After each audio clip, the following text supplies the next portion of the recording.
So a movement. So do you think that that's what we need? I mean, lots of movements. We need. Don't stop. It's got to be multi-tiered. Like you can't have everybody recycling, but then the corporations that are making toxic materials and things, it's like, it's great, I love my computer, and it's awesome, but we need to start having a relationship to everything. I need to understand that there's a 12-year civil war that's been going on in Congo, 6 million dead, hundreds of thousands of women and children from 87-year-old grandmothers to 3-month-old babies that are being raped with glass and by HIV-positive people who've been handpicked to be in the war so that they can take over conflict minerals that then go into our cell phones and our computers. Now, there's no interruption in our getting our cell phones and computers, so we don't care about all those women and children who are being raped and brutalized and killed. The second that our ability to get those minerals gets stopped, suddenly we're all over there being like, we got to help everybody. We have to start having a relationship to what we have here and how it goes to everything else in the world. Because when you throw that, then when you get that computer that's been taken, the minerals and the people, the blood that came with it, and you have that thing, it's made to fall apart within a year or 3 years. So now I've got to throw it away. Now where do I throw it away? It goes into the ground. Now that's going to start to fester and it's going to be toxic, and whoever ends up being living around there, which is usually people who are the poorest and can't afford to go anywhere else, they're the ones who are going to get all those illnesses. And they're going to get really sick, they can't get proper jobs, and it's just an ugly cycle from the people who created it, the minerals where it was sourced from, to where it ends up going into the garbage. Everywhere along the way, things need to change. They're amazing. The Story of Stuff is an awesome website that you should go and check out. It explains it all very, very clearly, and it's really, really powerful. And it's just a very sort of like, I just wonder how things are made, where it goes, and what's that about. And when you look at it, it's a very linear line. It seems really simple, but this is the world is a circle. You can't do the cradle to grave. Cradle to grave doesn't work. It has to be cradle to cradle, and that's talking about recycling. Now, you're talking about earlier about how families, and when I and my family, and we go back and we save things because we had to out of necessity.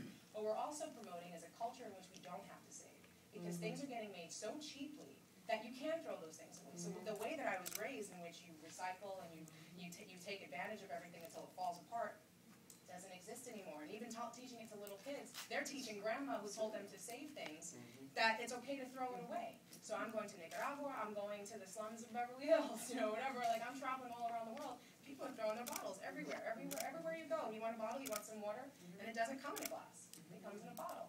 Where does that bottle go? Where did it come from? And what is going to happen with it later? Like, so you feel when you look at when you look at the younger generation, let's say, teen and under, you feel that they are open to kind of understand this? Because, I mean, I feel like with my kids, it's still, and they get it intellectually, but it's like, no, mijito, you don't take your pants off and put them in the clothes to be washed.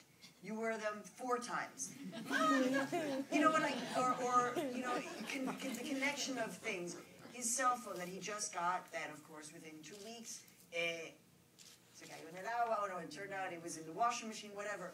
He was like, let's go, lo mismo, and Herman, mi esposo dominicano, said, wait a second, put it in the sun to dry, over 4 days, it's working.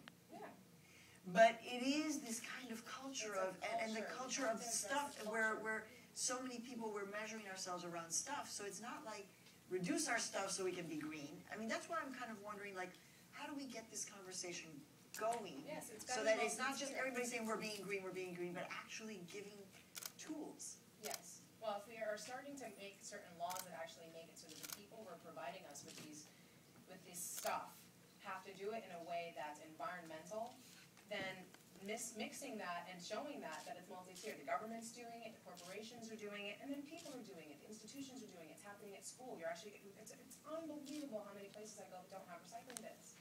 It's just the education level of it is really, really poor. And this is 2010, and they don't. It's 2010, and part of the problem is because we keep arguing about even whether or not the green environment or global warming even exists. I don't care. If global warming is a myth, who cares? We still need to be energy dependent. We still need to be a lot more resourceful about things. We can't keep just being about survival. We actually have to start growing and being technologically advanced. I'm a Trekkie. I want to get to the point where we don't even need money anymore, and we're going out into space. But we're never going to get there. Okay? We're never going to get there. What kind of visa? Right? But we're never going to get there if we're all dead. We're never going to get there if the air is so bad, the water is so poor, the ground doesn't grow anything, and we're never going to get there if we can't survive.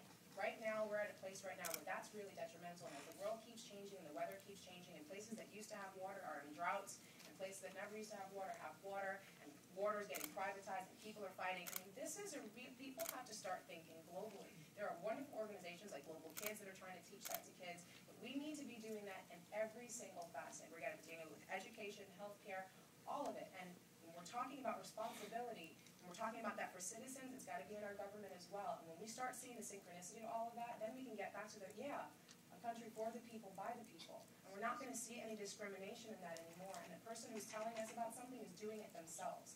And when we're seeing everybody in these SUVs and this and that, it's just, it doesn't make any sense. It's not translating to people. We're not walking the walk. Too much contradiction. It's too much contradiction, and that's what's happening. You can't have all these videos and things like that where the idea of being thrifty is culturally acceptable. You know, or you have that was a big conversation when that's what changed diamonds around. You know, you had rappers who were coming up that came from the slums, then they make it really big and they're wearing big diamonds and they're talking about pro-Africa, but it's like, you know how many arms were slashed off so that you can have that diamond around your neck? And when you ended up doing the blood diamonds thing, Sierra Leone changed.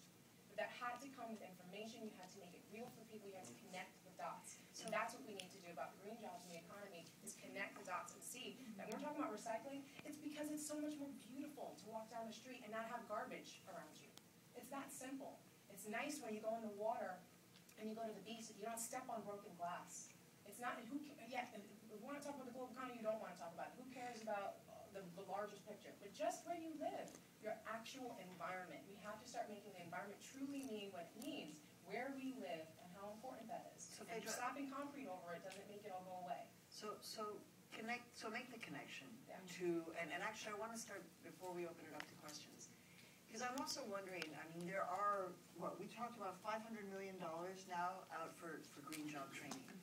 And so I'm wondering, as jobs bill is going to be coming forward, as this conversation, so what needs to happen in order for these jobs to actually end up with this growing workforce that's Latino? What needs to happen? Do we need to have, do the institutions need to exist that then hire the lobbyists that are going to make it? I mean, this is your policy world here. So tell me, as a journalist here, so what needs to happen?